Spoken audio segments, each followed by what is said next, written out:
వర్గాల తల్లిదండ్రుల ఆశను ఒప్పు చేయొద్దు, మట్టి పట్టొద్దని చంద్రబాబు నాయుడు మధ్యతరగతి బిడ్డల వాళ్ళ చదువుల కోసం ఈ యొక్క ప్రభుత్వ మెడికల్ కాలేజీని ప్రైవేట్ పరం చేసుకుని చంద్రబాబు నాయుడు గారు వారి కుటుంబాలకి దత్తత చేసుకోవడానికి ప్రైవేట్ వ్యవస్థ పీపీపీ అనే దాన్ని తీసుకొచ్చి ప్రజలకు అన్యాయం చేసే పరిస్థితుల్లో ఆ ప్రక్రియలో నడుస్తున్నాడు.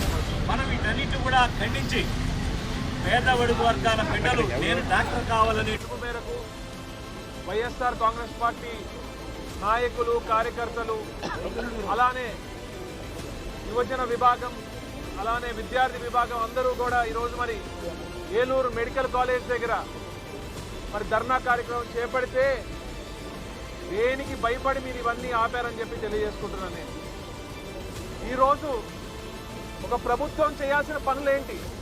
విద్య, వైద్యం, అలానే మౌలిక సదుపాయాలు సంక్షేమం చేయాలి ఒక ప్రభుత్వం.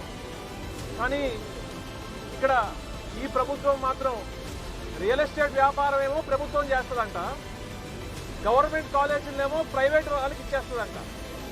మరి ఇదే మకటిక ప్రభుత్వం ఇది. అసలు ఏవైతే 17 కాలేజీలు వచ్చినాయో అవి ఈ రాష్ట్ర ప్రజల కోసం, మన జనాభాకి సరిపడా డాక్టర్లు ఉండాలి, డాక్టర్లు కొరత ఉంది, మన విద్యార్థులు అటు ఫిలిప్పీన్స్ దేశానికి, అటు యుక్రెయిన్కి, అటు రష్యాకి, ఇంకా వేరే దేశాలకు వెళ్ళి మెడిసిన్ చేసి మళ్ళీ ఇక్కడికి వస్తున్నారు. ఆ ఇబ్బందులు పడకూడదని చెప్పి ముఖ్యంగా యువత కోసం, మరి అలానే ప్రజలకి డాక్టర్ల కొరత ఉండకూడదు అని చెప్పి ఒక మంచి ఉద్దేశంతో మరి జగన్మోహన్ రెడ్డి గారు ఈ మెడికల్ కాలేజీలు తీసుకొచ్చి ఒక 5 మెడికల్ కాలేజీలు క్లాసులు కూడా స్టార్ట్ అయింది. మరి మిగతా వాటిని వీటిని ప్రైవేటీకరణం చేయడం అది దారుణం.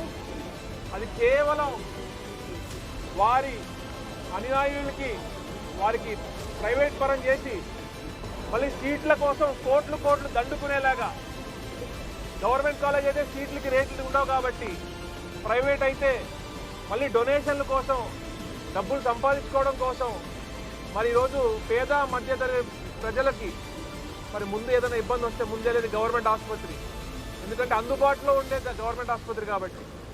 మరి గవర్నమెంట్ ఆసుపత్రులు, కాలేజీని ప్రైవేట్ చేస్తే మరి ప్రజలు ఏం చేయాలి? మరి ప్రజలందరూ కూడా మరి జేబులు ఖాళీ చేసుకోవాలా?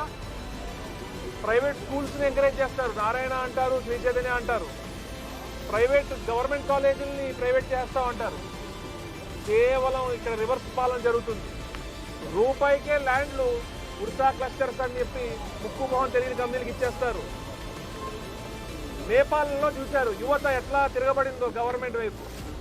మరి నేను రాష్ట్ర యువత వర్కింగ్ ప్రెసిడెంట్గా వైఎస్ఆర్ కాంగ్రెస్ పార్టీ తరఫున చెప్తున్నాను, మరి యువతకి ఇబ్బంది కలిగే మీ డెసిషన్ వెనకాల తీసుకోవాలి. లేదంటే నేను ఇంకా జగన్మోహన్ రెడ్డి గారు, జక్కపూడి రాజా గారి నాయకత్వం, అలానే మా డిఎన్ఆర్ గారు, అలానే మా 7 సమన్వయకర్తలు అందరితో కలిసి మేము ఇంకా దీన్ని ఉధృతం చేస్తామని తెలియజేసుకుంటూ మీరు వెంటనే డెసిషన్ వెనకాల తీసుకోవాలని చెప్పి ఈ ప్రభుత్వాన్ని హెచ్చరిస్తున్నాము.